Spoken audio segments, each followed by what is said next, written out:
Welcome back to the channel. In this video, we are going to discuss Project Stardust, the female-led community that claims to seek to celebrate feminine voices in the larger Star Wars fandom.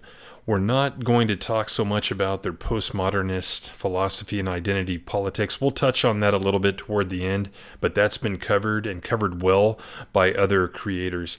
We are going to zero in on an expanded universe page that they have up on their website and why it really doesn't make sense. Let's go ahead and jump into that right now. So we go to their sole article on the expanded universe.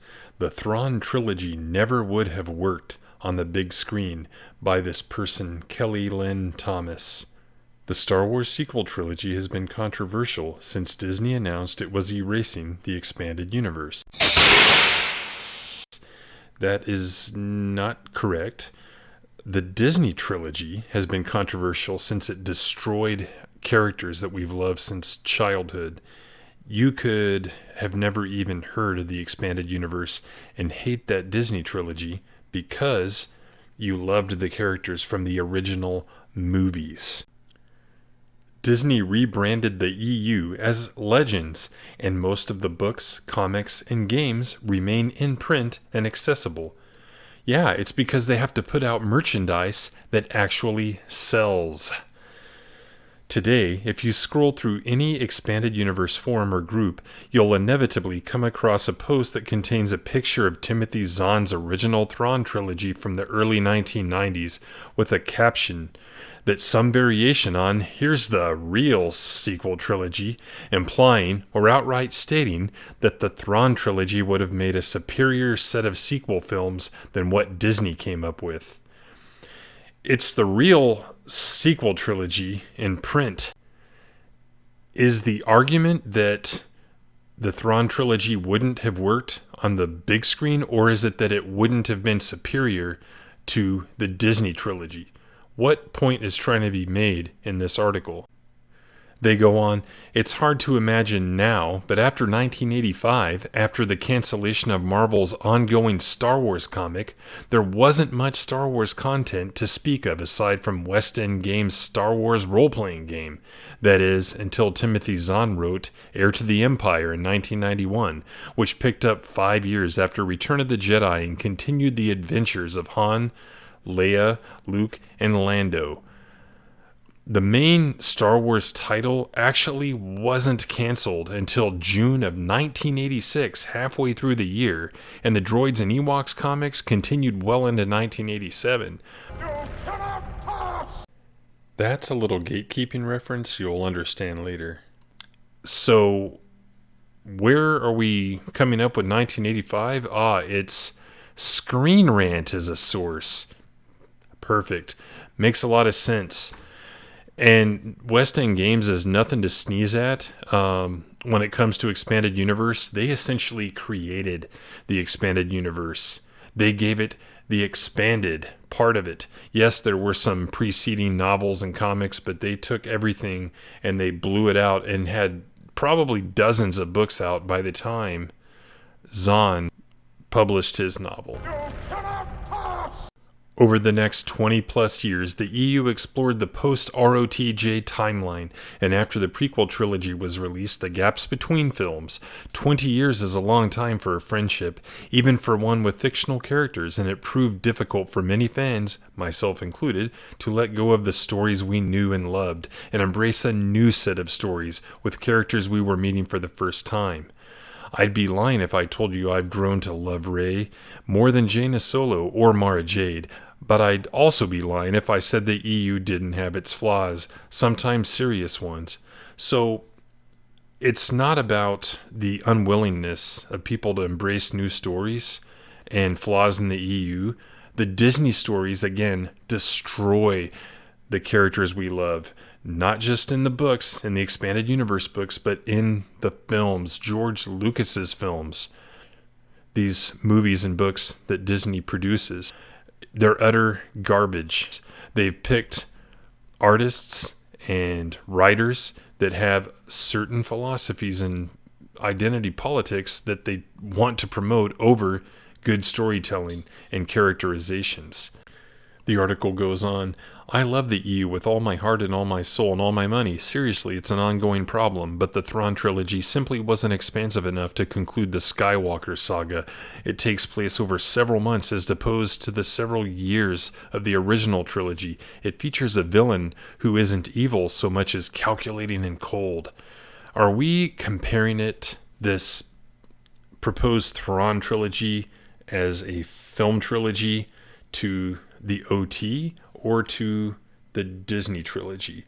Rise of Skywalker skips ahead 1 year, kind of randomly, after TLJ takes place immediately after TFA. 4 months, which is the amount of time the Thrawn Trilogy books take place over, is plenty of time to tell an expansive story, especially considered it's a galaxy-wide conflict going on in the books, just like in the movies. And an evil versus calculating and cold villain, it's something different. It's not a rehash of what we've already seen, and it's also an interesting character with different motivations. That's just not a good reason not to make a movie trilogy out of the Thrawn Trilogy. Then they go on trying to talk about the mythical properties of the entire Skywalker saga. Not very well toward the end here. And then finally, we have the sequel trilogy, which combines Vader's fall and Luke's rise into the story of Ben Solo / Kylo Ren, the fall and eventual redemption, and Rey, the traditional hero's journey. Ben is Vader's grandson, and Rey, we learn later, is Palpatine's granddaughter. 3 movie trilogies, 3 generations of Palpatines and Skywalkers, 1 legendary battle between good and evil. Let's ignore the fact that the Disney trilogy completely nullifies Anakin's redemption and prophecy. Rey's horribly applied hero's journey free of failure instead of continuing Luke's was a mistake. The destruction of our childhood hero, just to subvert our expectations, was shit. It was unnecessary and, quite frankly, unmythical. They go on to say that continuing Luke's story would have made a lousy sequel trilogy, which I disagree with, based on what I just said. Then they cite Timothy Zahn as a reason for not using his own trilogy as a sequel trilogy. Zahn said in a Sci-Fi Wire interview, "My vision, always, for the sequels would be, you would pick up with the children of our main characters. Who cares what this guy says? He changes what he says every other year, based on what'll get him the next job." Now, Lucas himself has said that the sequel trilogy would have been about the grandchildren, which is a source I think we can trust. It goes on to talk about the Thrawn trilogy wouldn't work because it didn't have Jaina Jason or Anakin Solo. But even in later series where we start to see the next generation shine, Luke, Han, and Leia are often still front and center. Perhaps we would have seen this generational handoff in the canceled Sword of the Jedi trilogy. Perhaps not. So let's not leave out the Legacy comic series, which could have made a sequel trilogy conceivably, and Luke does appear as a Force ghost in that to his descendant. Here's the thing. A conclusion to the franchise does not necessitate that the next generation appear, but that a subsequent generation appear. Lucas himself has said and indicated that at one point there were 12 films in his saga.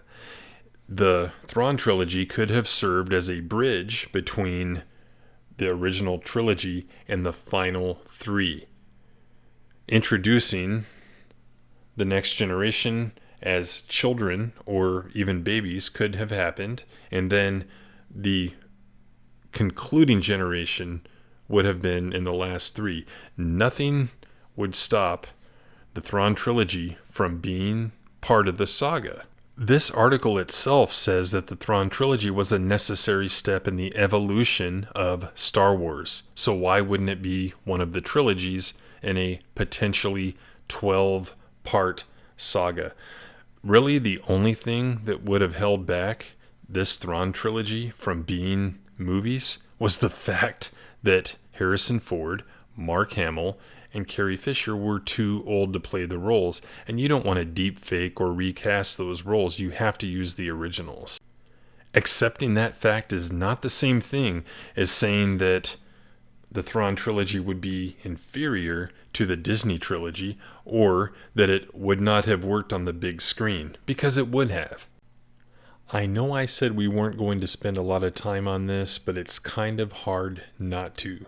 Let's talk a little bit about this Project Stardust itself. There is a piece by the same individual on the website called "What Happens When You've Experienced Gatekeeping So Often You Start to Gatekeep Yourself." And they go on to recount some stories from 4th grade and from working in an indie bookstore about some guy trying to challenge her Star Wars knowledge, ostensibly because he's a misogynist or something. But, what the fuck is she even talking about? I myself am a tall male with a deep voice. Do I think people are condescending to me because I am tall? Big guys are dumb. That's a trope, right? No. People are just fucking assholes. There are assholes in this world. Not everything that happens to you that's bad is because of your identity. It seems to me that there may be some internally created insecurity issues here that creates the desire to prove that they're fans and the need to lash out at external sources. It's textbook projection. I don't take my experience in 15 years of corporate life and make assumptions as to why people do what they do. People can be jerks.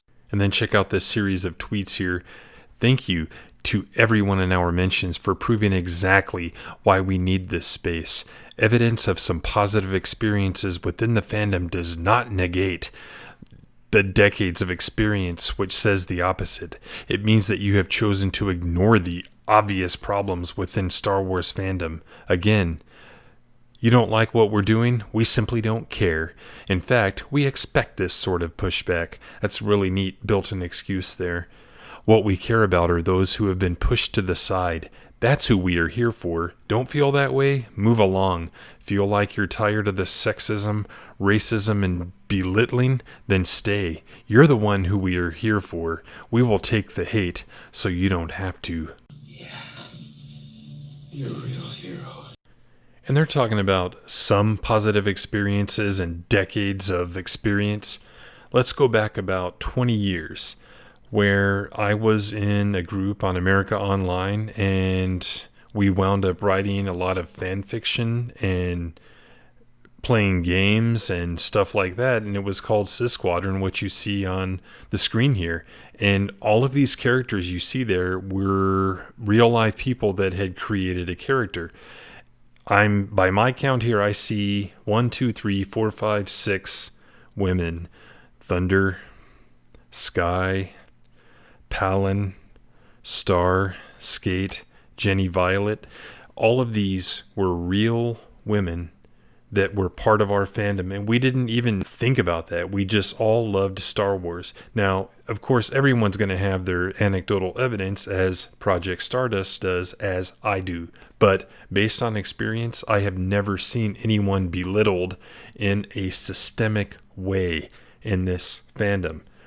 You cannot take your personal experiences and project them onto everyone else. Now, Project Stardust is going to try to say that they have some scholarly data suggesting that this is a real problem, but I've taken a look at the links they provided a few weeks ago, and it's nothing more than really unsophisticated collegiate drivel, just really bad essays that try to suggest that it's scientific data.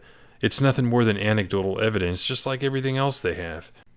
And unlike Project Stardust, I am willing to have a chat about it. I'm not going to tell someone to move along because they disagree with me. Let's sit down on a live stream and have a talk about this. These are pretty serious accusations that I think warrant a response and a conversation. We are open to dialogue. Are you?